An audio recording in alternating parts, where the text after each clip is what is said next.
Before I tell you what happened that night, let me tell you who I am and when this happened. My name is Tyler. I'm 16 and I'm a junior at a semi-private school. This event had happened 2 years ago, almost 3 now, so bear with me on the details. The memories from that night are still a little bit foggy. But anyways, here I go. It was 2017, late October. I had just gotten home after a long day of school. I decided to hop on my PS4 and play some Call of Duty Black Ops 3 with some online friends. As hours passed, old and new friends had come and went. I was home alone for the week because my mother and father went on a business trip to Georgia, as well as visiting family. It wasn't the first time that I had to be home for a long period of time. I usually went to bed around the time of 9:30, but since it was a Friday and I was home alone, I decided that I would stay up. 9:30 came, then 10, then 11, then midnight, so on and so forth, you get the point. My eyes felt heavy and were groggy because of how long I was playing video games. But the fact of me wearing contacts doesn't help either. I decided to check the time since I knew that it was getting late. It was 1:20 a.m. I was in a match, so I didn't want to get up and turn everything off. I decided that I was going to finish up the current match that I was in and go to bed. As I was finishing up the match, a putridly bad and musty smell had hit my nostrils. To be honest, it tensed me up for quite a bit, and I gagged on how bad it was. I knew I wasn't going to be able to sleep through it, so I played a couple more matches and hoped for the smell to eventually go away. But that wasn't the case. Over time, minute by minute, it almost seemed that the scent was getting closer and stronger. I attempted to ignore it and continue to play my game. I have a noise-canceling headset, but I could swear that I heard footsteps from behind me. But I remembered that I had 3D sound as well. So being me, I ignored it. Then I heard tapping. I took off my headset to confirm that it was the game. Then I heard it again. It was coming from the window behind me. It had shades over it, but with the outside lights on. I saw a silhouette of something almost human-like. I stood in my room, frozen in fear, looking out the silhouette, wondering if I was just delirious on sleep.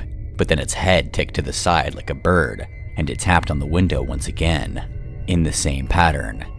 As adrenaline shot through my body, I decided, being the curious young teen I was, to open the shades. As I got closer, the stench grew stronger, and I could tell now that it was the smell of something decaying and dying. Could it be a dying animal that just so happened to stumble upon my window? I thought, but then I remembered the tapping and how in unison it was. I finally got the courage to pull back the curtains, and I wished I hadn't.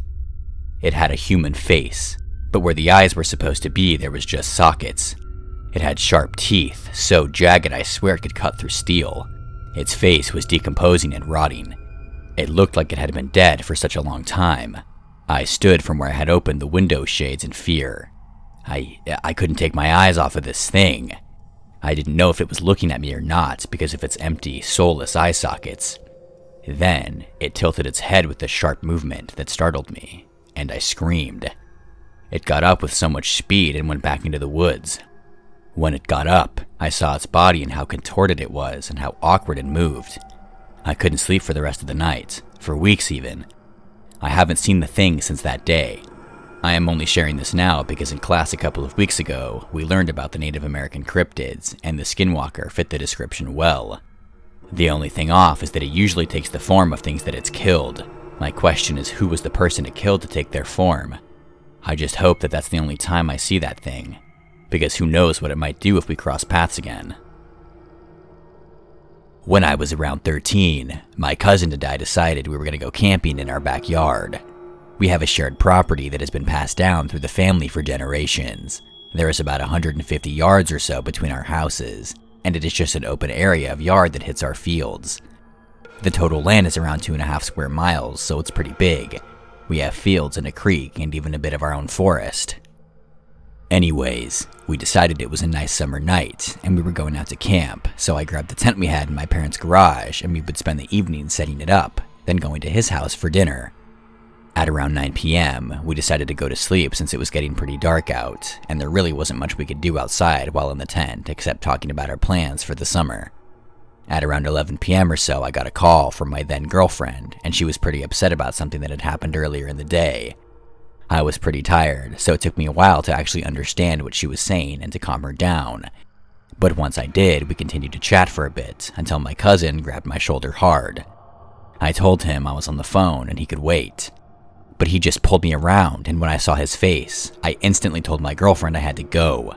He had his finger up to his mouth in the shushing motion, and he looked absolutely terrified. He told me to look towards the entrance of the tent in a whisper before I could even ask him what was wrong. When I looked, I didn't see anything at all, so I just told him to go back to sleep.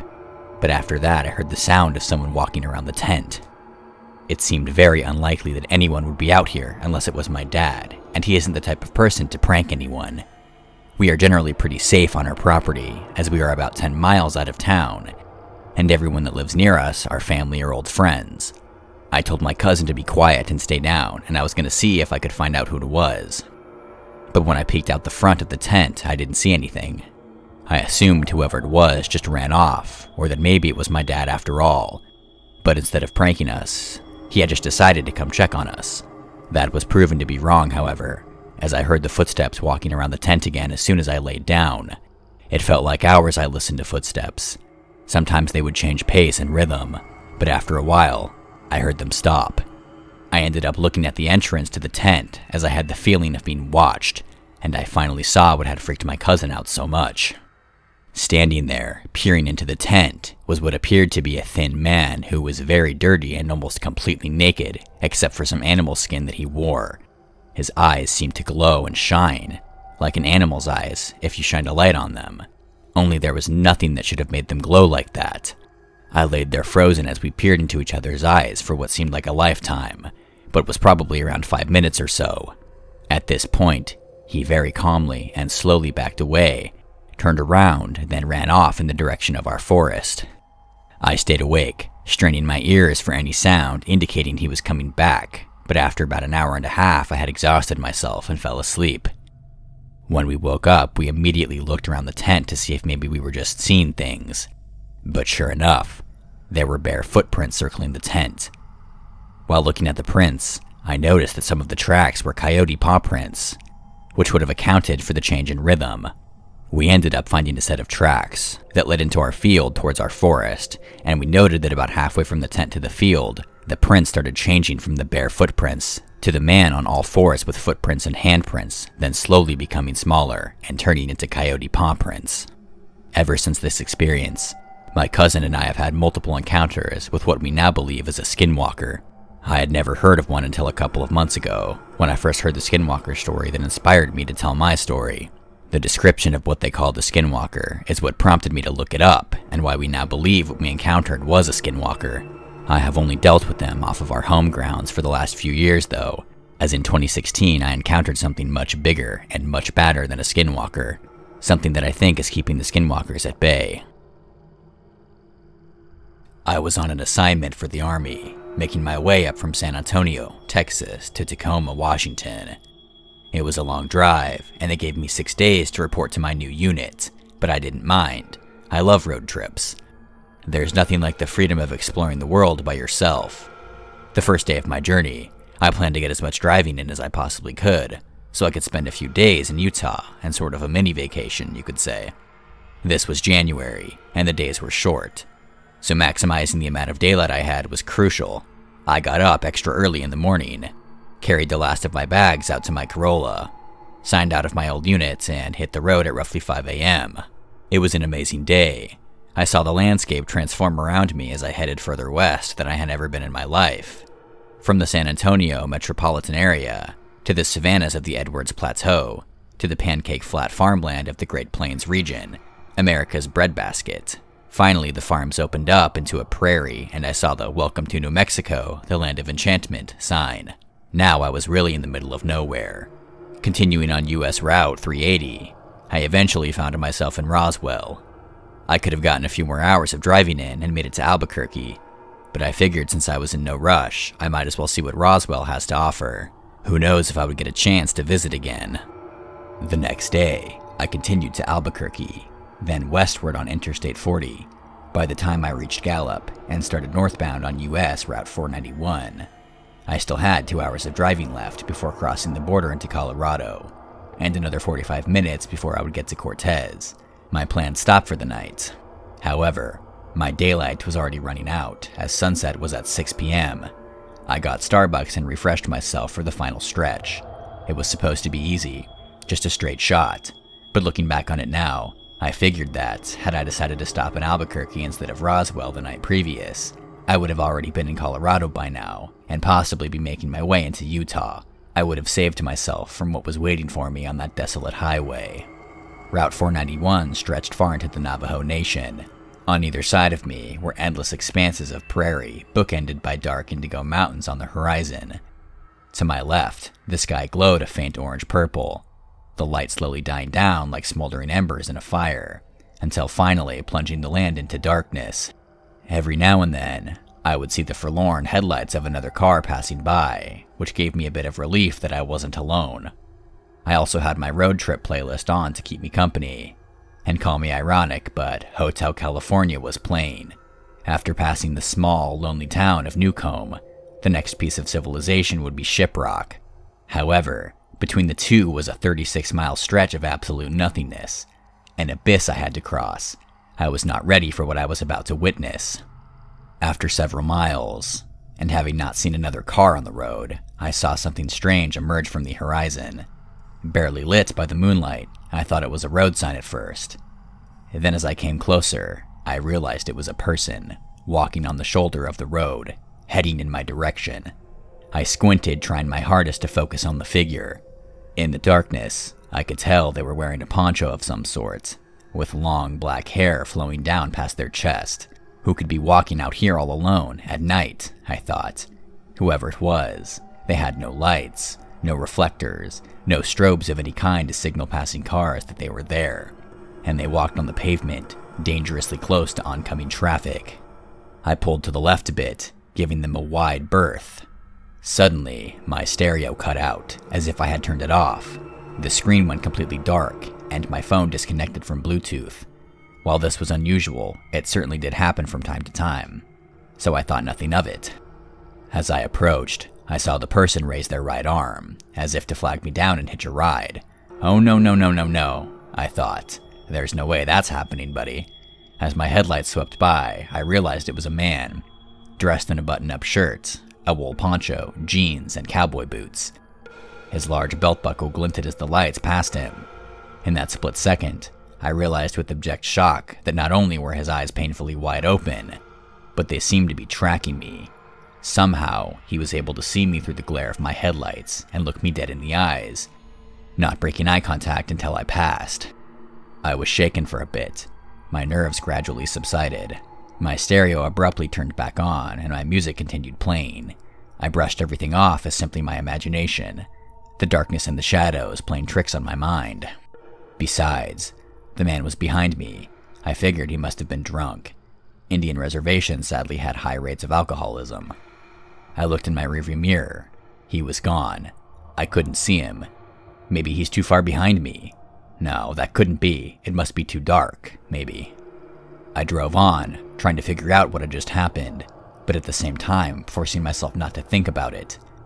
Just when I thought I had moved on, I saw another shape in the distance, getting closer. I realized it was another figure. Another person walking alone at night. There's no way. They walked along the shoulder of the road, swaying back and forth. Slowly, I could make out that this person was also wearing a poncho. Then I saw what looked like long, black hair reaching down past the chest. No, there's no way. It was the man.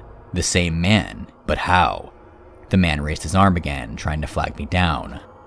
What did this guy want? I kept at my pace, with no intention of stopping for any reason. Just like last time, my stereo turned off again. Suddenly, the man leapt out onto the road, arms waving frantically. I swerved into the left lane, narrowly avoiding him. In my headlights, I noticed he had the same wide-eyed look. His gaze locked onto mine. I also saw that his clothes did not look like they did in the first encounter. Once they were clean, if not well worn, but now they were soiled and tattered, rags barely hanging onto his withered frame. His hair was wild and unkempt, with clods of dried dirt stuck in the locks, but his eyes remained the same. My heart nearly burst through my chest at the sudden shock. Hyperventilating, I slowed down and glanced into the rearview mirror to make sure he was alright. Nothing could have prepared me for what I was about to see. The man was running. He was sprinting towards me. I centered the wheel and accelerated, hoping to get as much distance from him as possible. But as I continued to speed up, so did he. Faster and faster I drove, but every time I looked in the mirror, I would still see him right behind me, perfectly keeping pace, his body tinted by my red lights. I could feel my temples throbbing and my hands getting slick with sweat on the steering wheel. I was sick to my stomach. There's no way. I looked forward, hoping to see a faint glimmer of light from the town ahead, but I was still too far away. I looked back at the rearview mirror. The man was gone. I should have been relieved, but I knew better. Where did he go? I looked around, hoping to regain my visual on him. I couldn't see anything. Taking a deep breath, I refocused on the road, but kept my guard up. Just keep driving, I told myself. Only a few more miles to go. Out of the corner of my eye, I saw something. Another shape. It wasn't the man. At least I didn't think so. I glanced over, bracing myself for whatever was going to meet my sight. It looked like an animal, though I couldn't make out exactly what it was. Under the moonlight, I could see it running alongside my car. Its forelimbs reaching out in long strides. Its back undulating like a dog. Closer and closer it came. The closer it was, the more of it I could see, little by little. Then I noticed its limbs were far too long for its body. Its body was too short. It had no tail. The head was oddly round, and from it came a trail of long, black hair. I slammed my foot on the gas, pushing my car's engine harder than it had ever been pushed before. By now I was clocking well over 110 miles an hour, but this creature, it kept up. It wasn't phased. It simply ran faster and faster to match my speed. Just what was this thing? How could anyone or anything run this fast? This thing seemed to have endless stamina. Just how long could it keep this up? Just how much faster could it go? Soon, my car would hit its top speed, and then what? How long could it maintain this before breaking down? It wouldn't be long until my engine overheats. But regardless, I would eventually run out of gas, and when I do, what would happen if that thing got me? At 120 miles an hour, my car had reached its limit. This was the fastest I could go, but the creature continued its pursuit. My temperature gauge was approaching the red, and so was my tachometer. I couldn't keep this up any longer. Suddenly, like the beacon of a lighthouse at sea, the first light of shiprock came into view. It was close, so close. If I could just go a little longer, I could make it into town. To safety, I pressed on it. I fixed my eyes on the lights, growing brighter on the horizon. They bloomed outwards, glimmering in the night air. Though it was a small town, it was a sight for sore eyes in my situation. Looking in my periphery, I saw the undulation of the creature's spine as it kept pace with my car. But now it was slipping away, steering further and further from the road. It suddenly hit me just how hard my heart was beating. Beads of sweat dripped down my face. I looked over. The creature was gone. But this time, the feeling of dread had also gone with it. My stereo once again turned back on, and as my music resumed, I breathed a deep sigh of relief. I let off the accelerator. The man, the creature, whatever it was finally gone for good. Having white-knuckled the steering wheel the whole time without releasing it. My hands were extremely sore, but I was glad to have made it through. A week later, I told another soldier in my unit about what I had experienced. Being originally from Albuquerque, she was familiar with the Native American legends of the Southwest. The conversation steered toward a certain creature that she would not dare speak the name of. She also told me that the highway I took was well known for all sorts of paranormal phenomena. Google what Route 491 used to be called, and everything will make sense. Be careful out there.